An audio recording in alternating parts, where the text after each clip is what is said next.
ദൈവ തിരുനാമത്തിന് മഹത്വമുണ്ടാവട്ടെ. Bible reading പ്രോഗ്രാമിൽ സംബന്ധിക്കുന്ന ഏവർക്കും കർത്തൃനാമത്തിൽ സ്നേഹവന്ദനം. ആവർത്തന പുസ്തകം 26-ാം അധ്യായം നമ്മളിന്ന് വായിക്കുന്നു.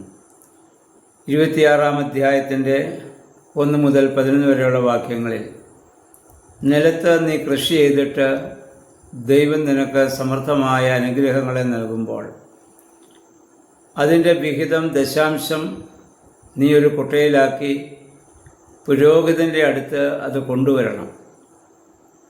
അപ്പോൾ പുരോഹിതൻ അത് വാങ്ങി ദൈവത്തിൻ്റെ വിശുദ്ധ സ്ഥലത്ത് അത് വെക്കണം.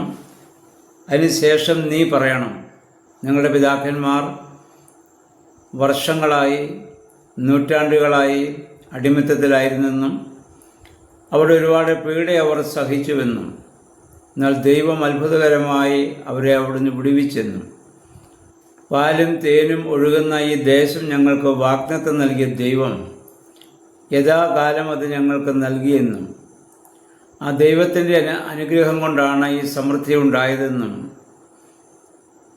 നീ അത് ഏറ്റുപറയണം. അങ്ങനെ ദൈവത്തിന് നീ നന്ദി രേഖപ്പെടുത്തണം.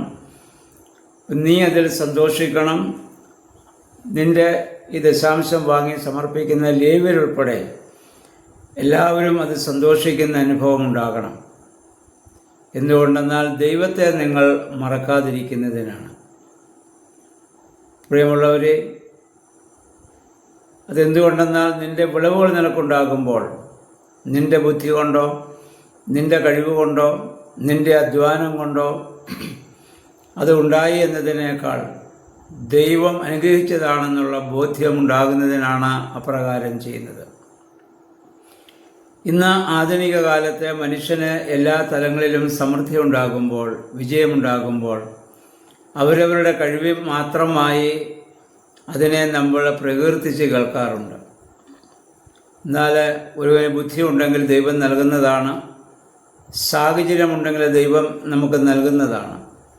ആ ദൈവത്തെ മറന്നുകൊണ്ടുള്ള മനുഷ്യൻ്റെ ചിന്തകളും പ്രവൃത്തികളും ആത്യന്തികമായി അത് ദോഷവും നാശവുമാണ്.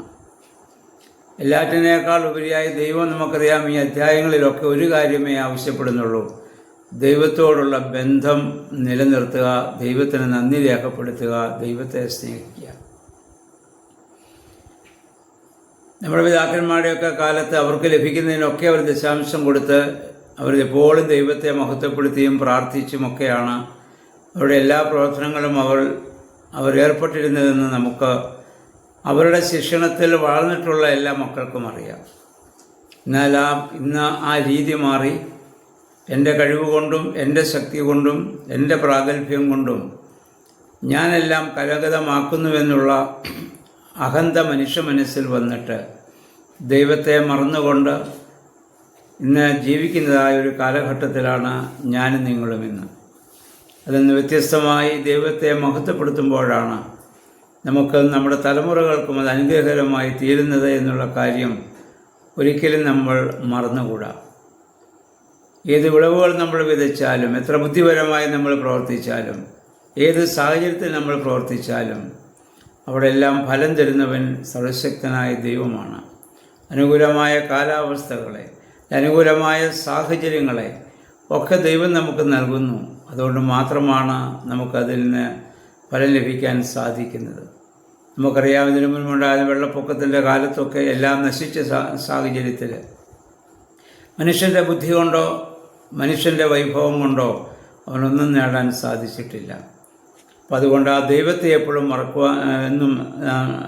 ഓർക്കുവാനുള്ള ഒരു വലിയ ക്രമീകരണം ഇതിലൂടെ നമുക്ക് കാണാവുന്നതാണ്. ഇത് പറയുന്നത്, ദശാംശത്തിൻ്റെ 3-ാം വർഷം നീ ആ ദശാംശം നീ ശേഖരിച്ച് ലേവ്യർക്കും അനാഥർക്കും വിധവകൾക്കും നീ അത് നൽകണം. കാരണം അവർക്കാർക്കും ഈ ഭൂമിയിൽ സ്വന്തമായി ദേശമില്ല, കൃഷി ചെയ്യാനുള്ള സംവിധാനമില്ല. അപ്പം നീ അത് അവരുടെ എല്ലാ ഇതിനു മുമ്പുള്ള അധ്യായങ്ങളൊക്കെ നമ്മളിത് കാണുന്നുണ്ട്. ലേവ്യർ അവർക്ക് അവകാശം കൊടുത്തിട്ടില്ല, മറ്റുള്ള ദശാംശം അവർക്ക് നൽകണം. 2, അനാഥർ, അവർക്ക് സ്വന്തമായി ഭൂമിയില്ല.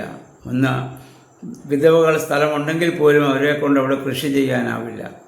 അപ്പോൾ അങ്ങനെയുള്ളവരെ പ്രത്യേകം കരുതണം. ഈ അധ്യായങ്ങളൊക്കെ നമ്മൾ കാണുന്നത് ഇല്ലാത്തവനോടുള്ള ദൈവത്തിൻ്റെ കരുതലും സ്നേഹവും കാരുണ്യവും നിരന്തരമായി നമുക്ക് കാണാൻ പറ്റുന്നുണ്ട്. ദൈവം എപ്പോഴും അങ്ങനെയുള്ളവരുടെ കൂടെയാണ്. അവരെ നമ്മൾ സ്നേഹിക്കുകയും കരുതുകയും ചെയ്യുന്നതാണ് ദൈവത്തെ സ്നേഹിക്കുകയും ദൈവത്തിന് നൽകുന്നതായും ദൈവം പരിഗണിക്കുന്നതെന്ന് നമുക്ക് മനസ്സിലാക്കാൻ സാധിക്കുന്നുണ്ടല്ലോ. അപ്പം അതനുസരിച്ച് ജീവിപ്പാൻ ഞാനും നിങ്ങളും ബാധ്യസ്ഥരാണ്. 16-ാം വാക്യം മുതൽ പറയുന്ന ദൈവം നൽകിയതായ ചട്ടങ്ങളും പ്രമാണങ്ങളും നീ അനുസരിക്കുമ്പോൾ, അത് നീ പൂർണ്ണ ഹൃദയത്തോടും പൂർണ്ണ ആത്മാവോടും നീ അനുസരിക്കുമ്പോൾ, അപ്പോഴാണ് അവിടുത്തെ സ്വരം നീ കേൾക്കുന്നത്. സകല സൃഷ്ടികളിൽ വെച്ച് സകല ജാതികളിലും വെച്ച് ദൈവം നിനക്ക് വലിയ നാമവും ഉന്നതമായ നാമവും ബഹുമതിയും ദൈവം നിങ്ങൾക്ക് നൽകും. അങ്ങനെ നിങ്ങൾ ദൈവത്തിൻ്റെ വിശുദ്ധ ജനമായി തീരും. അപ്പോൾ ദൈവത്തെ അനുസരിക്കുന്നതിലൂടെ, ദൈവത്തിന് വിധേയപ്പെടുന്നതിലൂടെയാണ് കാരണം ദൈവം വിശുദ്ധനാണ്, നിങ്ങളും വിശുദ്ധരായിരിക്കണം. അത് ദൈവവുമായുള്ള ബന്ധത്തിലാണ് നിങ്ങളെപ്പോഴും ജീവിക്കേണ്ടെന്നുള്ള വലിയ ആഹ്വാനം ഇവിടെ നൽകുകയാണ്. ഇത് ചുരുക്കത്തിൽ, ദൈവം ആർക്കും ഒരിക്കലും ഒന്നിനും ഒരു കടക്കാരനായിരിക്കുകയില്ല. തന്നെ സ്നേഹിക്കുന്നവർക്കും അല്ലെങ്കിൽ അവരുടെ തലമുറകളെയും ദൈവം കാത്തു പരിപാലിക്കുമെന്നുള്ള വലിയ വാഗ്ദത്തം ദൈവം ഇവിടെ നൽകുകയാണ്, മോശെ മുഖാന്തരം ചെയ്യുന്നത് നമ്മൾ ഓർക്കുക. അതുകൊണ്ട് ആ ദൈവത്തെ സ്നേഹിച്ച് നമുക്ക് ജന്മം നൽകി നമ്മൾ ഈ ഭൂമിയിലായിരിക്കാൻ തക്കവണ്ണം നമുക്ക് നല്ല സാഹചര്യങ്ങൾ ഒരുക്കിയതായ ആ ദൈവത്തെ പൂർണ്ണ ഹൃദയത്തോടും പൂർണ്ണ മനസ്സോടും പൂർണ്ണ ആത്മാവോടും സ്നേഹിക്കുവാനും ആ ദൈവികമായ കൽപ്പനയ്ക്ക് വിധേയമായി ജീവിക്കുവാനും ദൈവമേ, പരിശുദ്ധാത്മാവെ ശക്തീകരിക്കണമേ നമുക്ക് പ്രാർത്ഥിക്കാം. അതിനുവേണ്ടി നമുക്ക് ശ്രമിക്കാം. ദൈവം അതിന് നമ്മെ സഹായിക്കുമാറാകട്ടെ.